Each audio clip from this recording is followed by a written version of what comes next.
So, The Fringe on Unscripted on 5FM. My guest today is somebody very, very interesting. Her name is Sash Northey. Sash is responsible for a sub-Saharan African competition that selects musicians from countries like Kenya, Mozambique, Botswana, and South Africa. And she arranges a competition in which they battle against each other, and they ultimately get selected to go to one of the biggest music festivals in the world. It's called Wacken. It takes place in August in Germany. And welcome to 5FM Unscripted. Yay, thanks for having me. I can't do no small talk, no small talk. I'm not with the small talk. Can't be with the small talk. So, you are a school teacher by day. In fact, right now you are taking work off to come through so that we can have this conversation. Don't tell my boss. I'll try not to. Don't tell anybody. But the reason why you're here is to talk about the Battle for Wacken, which is a music-based competition that focuses on sending acts from South Africa overseas and putting them on a stage. Let's just talk about the competition. How did you get involved? Let's talk about where we're at the moment in the competition, and let's sort of unpack. So my first question to you is how does one end up raising funds, putting together gigs, putting together events to send one band overseas? It's a lot of work, but it's fun. So it comes from networking, knowing people, knowing the music industry and the scene, what venues we have, what musicians are playing, and working it that way. So how do we raise funds? We do it from our preliminary heats, the shows that we have. All the money raised from those tickets is used to help fund the artists that won going to Germany. Cool. Yeah. So you've got a bunch of how many artists are going to compete this year in this sort of? Yeah, so we've got about 46 acts from across the 5 different regions in total. Okay, so let's talk about those regions. I find it so cool that if you are based in Johannesburg, you're playing against, or you're performing against bands that are based in Johannesburg. But then on top of that, you've also got Maputo, Nairobi, Gaborone, and Angola. Yeah. So talk to me about that. How were you able to secure sort of acts from Kenya and Botswana, for example, to participate in this? Yeah, so previously the competition's been running for 10 years this year, and previously it's just been South Africa. Okay. But there's been a push to kind of expand that region, and I reached out to musicians that I knew in those countries and promoters that I knew in those countries, and I was like, hey guys, do you want to have this in your country as well? It's a great opportunity, and they were super on board. We tried to include as many countries in the Southern African Democratic region that we could, cool. But we weren't able to find people to help out in some of those areas, and access to just instruments in some of those countries is quite difficult. Yeah, so for sure. We had like Seychelles was quite interested, and Madagascar was quite interested, but it would have been very difficult to coordinate and arrange in those countries. For sure. I think I need to go to the Seychelles, just to help out and catch a beach holiday. That's it. If we can get that sponsored, you know what I'm saying. That's fascinating though. So you've got a wide variety of musicians that take part. You've got a wide variety of places and different sort of influences and how do you select the artist that eventually, or the band or the group or whatever it is that eventually goes through and represents Africa at arguably the biggest alternative music festival in the world? Yes, we have the preliminary rounds, the heats we call them.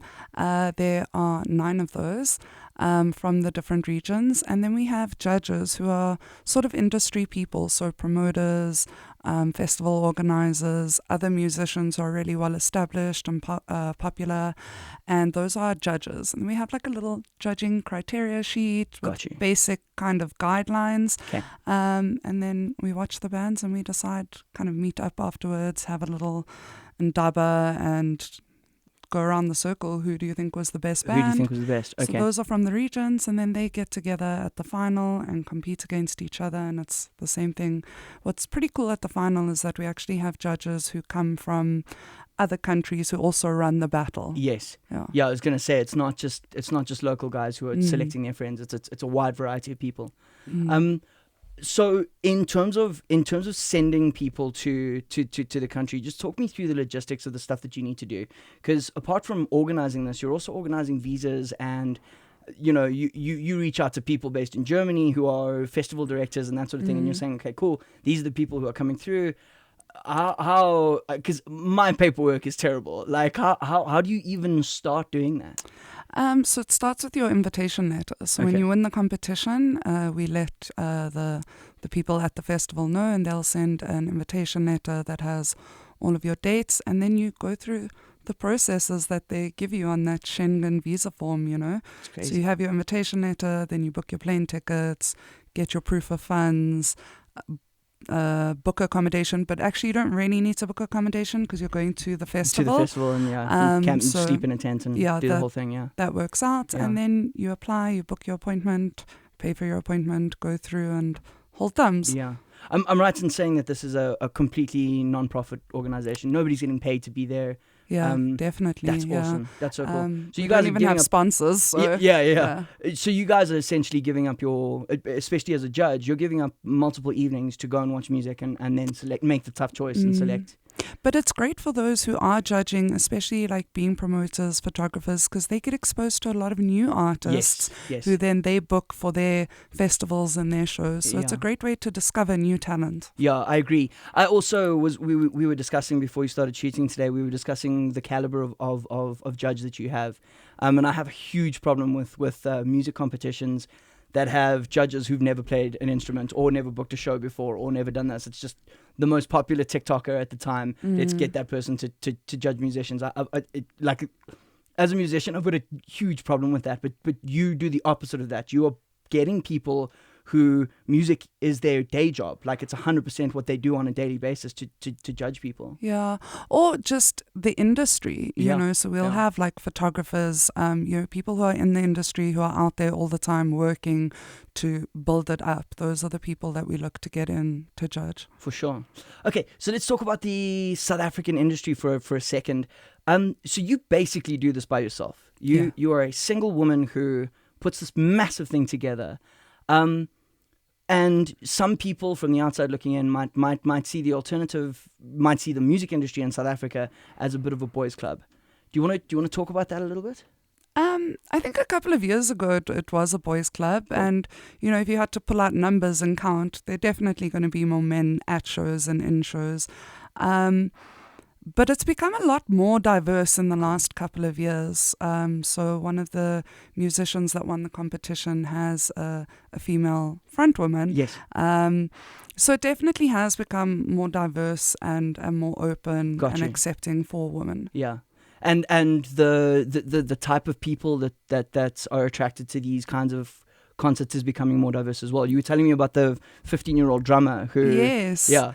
So we had at the one round that we had on Friday night, we had a 15-year-old young black drummer, and I fell in love. This kid is my hero. Oh, cool. He was absolutely fantastic. And that representation for other young kids to see, like, wow, I want to be like that. That's so important and great for the future of our country. Got you. Okay, so if you could send a message to people who look at alternative music, at the alternative scene in South Africa and Africa, and you could say to them, it's not what you think, how would you word that? I would say that it's a very accepting community, very open. People who've never really been to shows before can come through and rock up. You'll find a friendly face. You'll find someone to chat to. There's a great vibe and openness about it. Love it. Yeah, it's not gatekeepy. Yeah. No, I want to get Zanele Patel or like Jude van Wyk to come to one of these shows. You know what I mean? It'd be amazing. Yeah, for sure. Because Jude is very, very much on the piano and house and hip hop, and I think that this would be a cool thing for him to see. Pull through. We'll get you a compass. Okay. All right. So let's talk a little bit about the way in which you are balancing work life with doing music.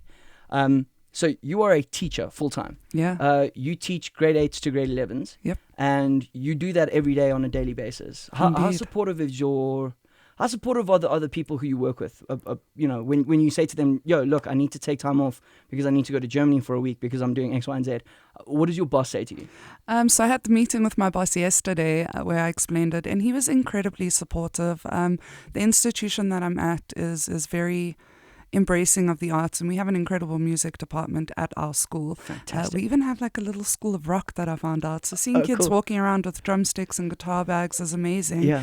And so my boss recognizes the potential for development, and he actually said, asked how the school could support me, and do we think we could get some of these musicians to come in and play at an assembly. So yeah, that's fantastic. It was amazing. That's very cool. Is that common? Do you think that people in education will look at music in that way, or? I think it depends on the type of educational institute you're in. I think in a typical normal high school, it would be a miss for any headmaster not to support the development of the arts. Got you. Yeah. I just think back to without being too negative about the school that I went to, we didn't have a music department. And I played in a band, and there were a bunch of people who were producing like music at my high school, and I just wonder how much easier it would have been for us if we were, if we had a department that was teaching people how to make house music, or like somebody teaching you basic drums or whatever it is, and supporting it. It might be a little bit different to where we are now. Yeah. But I did have an extremely conservative headmaster at the time. But we'll move on from that in a second. She was very, very, very strict when it came to certain styles of music. And anything where your pants were lower than a certain point was not something that she wanted to support. But yeah, so South Africa at the moment, how do we fare internationally in terms of our music? I think quite well. I think we're quite unique in what we offer. Particularly with the bands from the rest of Africa, they have a very unique sound that's not found in bands elsewhere. Got you. And I think that we have a lot of alternative artists who are touring at the moment, who are kind of waving our flag out there quite high. Yeah. So yeah, it's getting there. Definitely a lot more exposure. I think in the digital age, it's a lot easier to get your music and your content out to the rest of the world than what it was just 5 or 6 years ago. Absolutely, and we've spoken about representation, being represented, in the diversity that we have in Africa is obviously something that's very important to a lot of artists. Okay, so let's talk about the plan now moving forward. So you've got so at this stage of the competition, and obviously we're not sure where we're going to be in a couple of months. At this stage of the competition, the final takes place in April. Yeah. And then the actual festival in Germany is in August. Is in August. Yeah, cool. So essentially, April you announce winners. They then go out. They need to go get their visas. They need to plan their vibe, and then they go overseas for a while, and it's all paid for by the events that you organize. Yeah. So all the ticket sales, the profits go towards funding the band, and then we work with so a lot of our judges who are promoters also have contacts with promoters in other countries. So we try and book them a little bit of a tour while they're in Europe after or before the competition, depending on the time, just so that they get more shows in and get the full experience of being a touring band in another country. So they'll compete at the competition in Germany and then hopefully get a couple of other shows in Europe that they can tour with. And, yeah. I was privileged enough to go to this music festival with one of the judges in 2019, and we also attended a music conference a couple of days beforehand. And I, as much as I love Africa and as much as I love what we're doing, just the sheer amount of time and investment that they have, especially in Germany, in a wide variety of music. I mean, we're talking about a predominantly alternative market, but what they do there for electronic music and for jazz and that sort of thing is just so uplifting to see. I'd really like to see that in Africa. I'd really like to see government investing in this kind of thing. Well, in some of our neighboring countries, government really does invest. So I remember a band from Botswana went to go play at this festival. They didn't compete, but they went to go play at the festival in it was the year I went, 2016. And when they came back, it was Overthrust from Botswana. Yes. And when they came back, their Minister of Arts and Culture welcomed them home at the airport. Fantastic. Just so proud of them going out and representing the alternative community in Botswana. So it would be great. We struggle to get newspapers to write articles about us. Yeah. But so we do see that with other countries in Africa. I have to say we on Africa Tour this year. On Africa Tour last year, we had to drive through Botswana, and I was just we were listening to local radio, and I was so heartened at the wide variety of music that's being played on. It's interesting that Botswana would be the country that does that, if that makes sense. I think they're the pioneers of alternative music in Africa, to be honest. Oh, for real? Their alternative music community is amazing. And they have like outfits. They all dress with their cowboy leather. It's incredible. No, lovely. Okay, all right. So talk to me a little bit about the where you want to see the scene moving forward. So even not looking at events outside of schools, for example, where do you want to see young people? Where do you want to see the alternative music scene in South Africa move towards?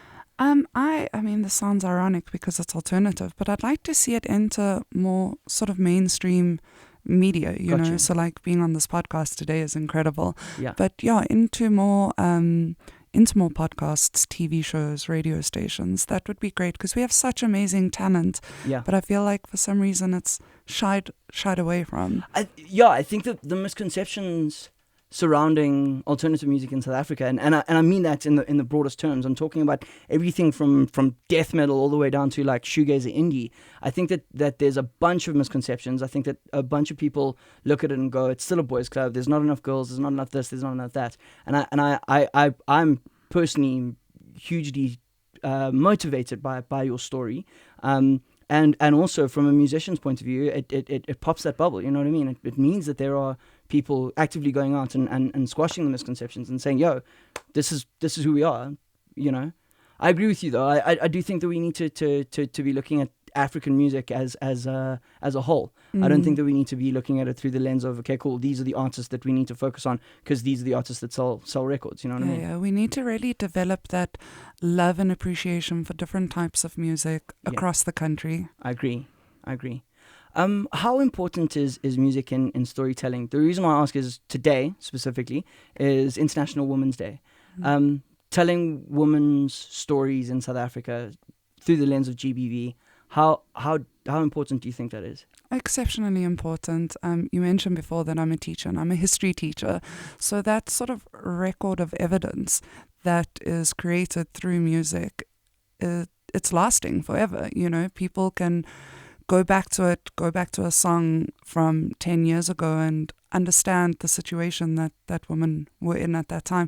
I just taught my kids a lesson about District 6 and the forced removals, and we used a jazz song called 7 Steps and analyzed that song and that music to remember what the feelings and emotions were of these people that were being removed. So definitely music as a historical record and as a lens to people's experiences and emotions is important. Love it. Okay, one final question about the competition. I'm not going to ask you who your favorite band is because that's like asking how to choose between puppies. So we're not going to do that. What I am going to say though is what do you think the chances of a country other than South Africa winning this year? I don't know. I feel like the South African alternative music community is a lot more developed than the other communities. So if you think about it, in South Africa, we have 5 shows and the other countries just have 1 each. 1 each, yeah. So let's just go through those cities again. It's Nairobi, Gaborone, Maputo, and then Angola, Luanda, okay. Angola, sure. yeah. And then, I mean, you know, we've got 2 shows in Joburg, 1 in Pretoria, 1 in Cape Town. We have another one I can't recall off the top of my head. So my fear is that South Africa does dominate the competition. And so, I grappled with the idea of opening the borders because of that, because I was worried that we would dominate. But then those bands wouldn't get the opportunity. Yes. And so, with having a finalist coming from those countries, at least those bands get to come to Joburg, where it is a more developed music scene, and get experience from our bands. And you never know. We could on the night it could be completely different to what we would expect. That Angola is a very sort of closed off country. Yes. And so this band coming from there could just blow us all away. Yeah. But I just wrote an article about Angolan music at a couple of weeks ago, and I was shocked at the production value. Right. It is so good. And we don't know anything about it here, so no. that band could come here and completely blow our minds away. Yeah, for sure. All right, Sash, thank you so much for coming through. Thank you very much for flying the flag for alternative music in Africa. Good luck in Germany. Thanks. And thank you very much for explaining to us where we need to focus our attention. I think the last question, and this is a bit of a selfish question for me, is my band struggles to get gigs. What is your one piece of advice coming from the community that you've developed for yourself, and also being an artist liaison? What is your one piece of advice for any musician in South Africa that wants to get people to notice them in a live setting? Go to shows. Okay. Go to shows that other people are performing at. Go meet the people at those shows and ask questions. Take with you your flyers, take with you share links, but definitely go to shows and talk to people. I will book a band if I see them coming to the shows that I have and interacting and trying to learn and find out, or just drop promoters a message. If someone pops me a message and says, "Hey Sash, this is my band, we're looking for some shows, here's some of our music, some of our content," it's very rare that I wouldn't book them, even as an opener. Yeah, cool. So go to shows. Sweet. Sash Northey, thank you so much for coming through. That is The Fringe on Unscripted. This is 5